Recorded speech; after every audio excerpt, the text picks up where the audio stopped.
buenas, ¿qué tal queridos amigos de Canal Charri Televisión? Estamos de nuevo en la Serranía Entre Libros. En el día de hoy nos encontramos en las instalaciones del restaurante Mesón del Escudero, en uno de sus salones. Aquí vamos a hablar sobre el libro Realidad Social, Grupos de Poder y Vida Cotidiana en una Villa del siglo XVIII, Arriate en las respuestas generales del Catastro de Ensenada. Para ello, su autor, Sergio Ramírez González, doctor en Historia del Arte y profesor titular de la Universidad de Málaga, estará con nosotros para debatir sobre este interesante libro.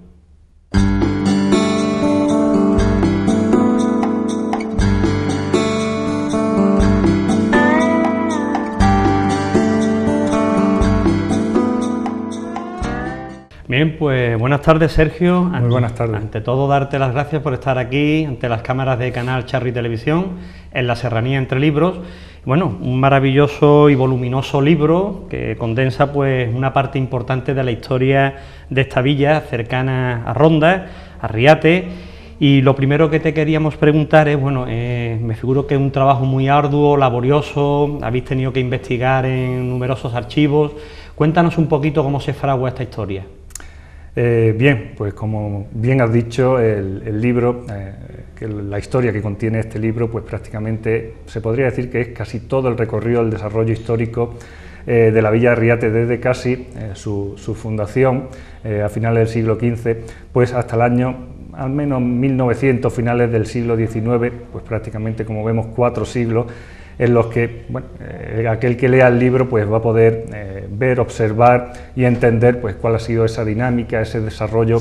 histórico del pueblo de Arriate. Como bien dices también, el libro, un libro voluminoso y que bueno, en consecuencia pues ha tenido una investigación bastante ardua, ¿no? Una investigación pues prácticamente de unos 3 años, en el que hemos podido y hemos tenido que consultar diferentes archivos, no solo archivos locales, como podría ser el del mismo ayuntamiento de Arriate, el de la misma parroquia de Arriate, sino también de la ciudad de Ronda, por esa estrecha vinculación que tuvo, ¿no?, en un principio a la ciudad, pero también otros archivos provinciales de la misma ciudad de Málaga, como podrían ser el Archivo Catedralicio, el Archivo Histórico Municipal de Málaga, Díaz de Escobar, Archivo Témburi, extrapolándose también pues, a otros muchos archivos de Andalucía y del territorio nacional, como podrían ser la misma Biblioteca de la Universidad de Sevilla, en Sevilla, el Archivo Histórico Provincial de Granada y Archivo de la Real Chancillería, 2 archivos muy importantes para la documentación generada en este libro, y por supuesto también 2 archivos principales a nivel nacional, como fueron el Archivo Histórico Nacional en Madrid y el Archivo General de Simancas en Valladolid, ¿no?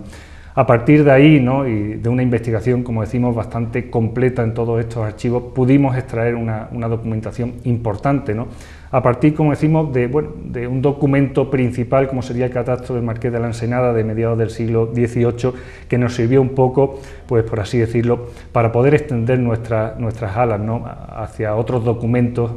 repartidos e inscritos en nuestros archivos nacionales que hacían referencia también a la historia de Arriate en estos 4 siglos de los que estamos hablando. Como decimos, 1 año y medio más o menos de investigación en archivos, también en bibliotecas, como es lógico, y 1 año también pues para escribir, pues yo creo que casi 700 páginas que son las que contienen este libro. ¿Quién fue el Marqués de la Ensenada y en qué consistió las respuestas generales del catastro? Pues el Marqués de la Ensenada, como tú muy bien has preguntado, también conocido, ¿no?, por este nombre, aunque su nombre real de pila sería Zenón de Somodevilla, fue un personaje del siglo XVIII, de la corona de Castilla, de la corte, un personaje relacionado con el mundo militar en aquel momento, ¿no?, más concretamente con el mundo de la marina, y que fue una persona pues con una amplia formación científica, ¿no?, en diferentes campos que a través de esta formación, como decimos, pues logró alcanzar ciertos puestos de responsabilidad en la corte de Fernando VI. A través, como decimos, de lo que serían las reformas, las diferentes reformas que va a incitar Fernando VI, pues bueno, principalmente por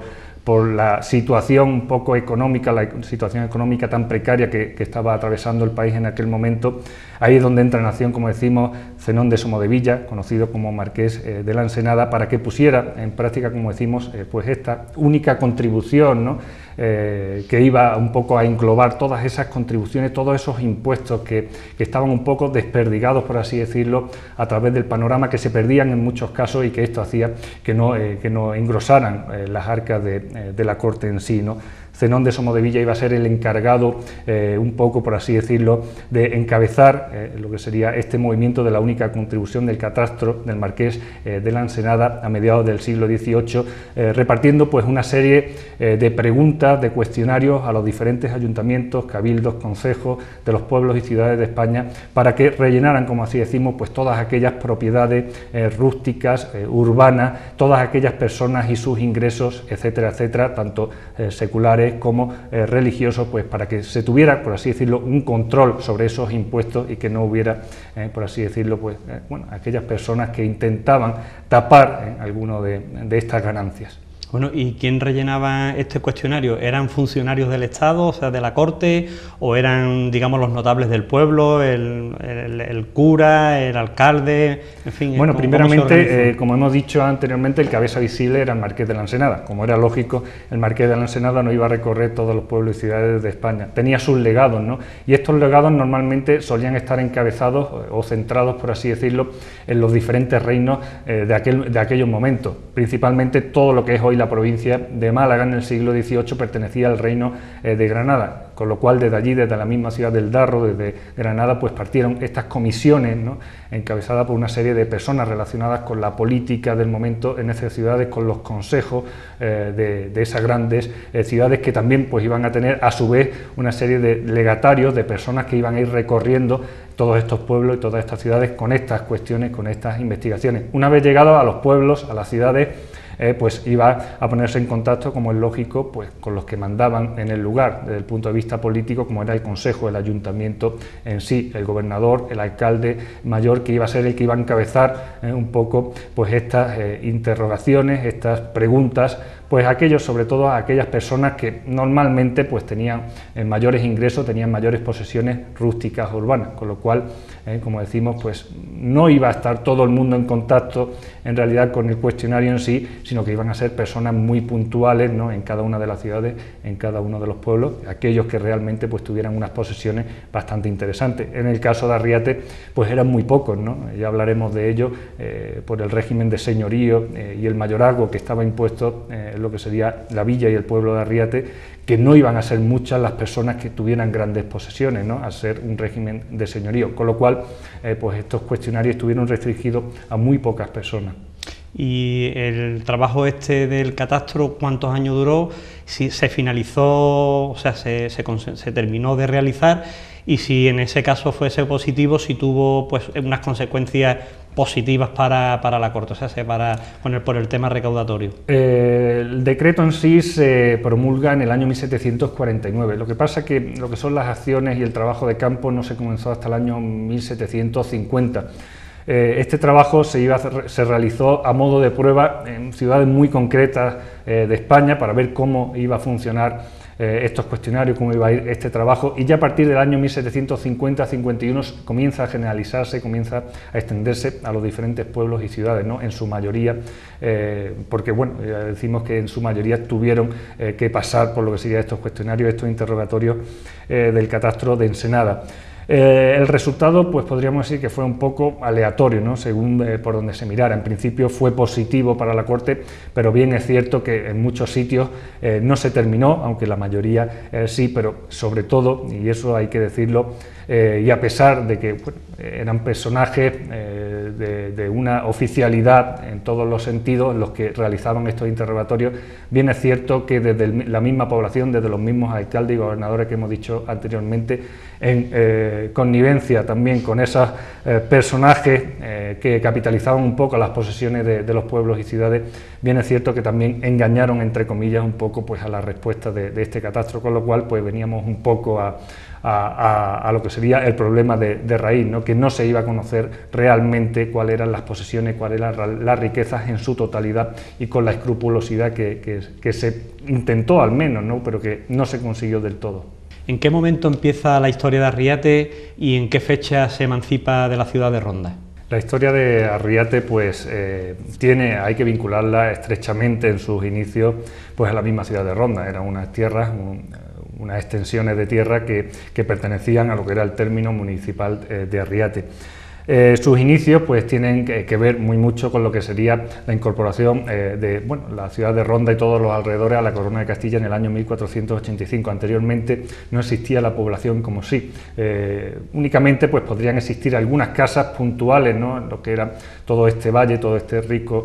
valle del Guadalquivir, pero que en época musulmana no tendría un interés como población cohesionada, ¿no?, en sí. A partir del año 1485, como decimos, estas tierras tocan en el repartimiento a dos de los nobles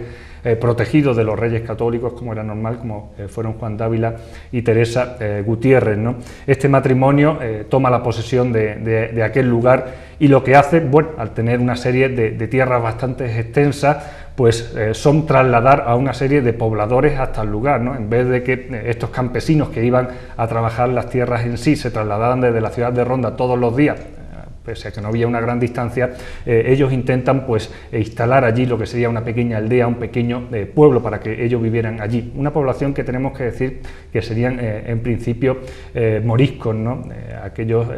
musulmanes que se convierten a la fe cristiana en aquellos primeros momentos, los que integran el pueblo o la villa de Arriate en un primer momento, y que va a tener una cohesión bastante importante desde el punto de vista jurídico, ¿no?, en lo que serían las tierras propiamente dichas, a través de la creación del mayorazgo, ¿no? El mayorazgo, como decimos,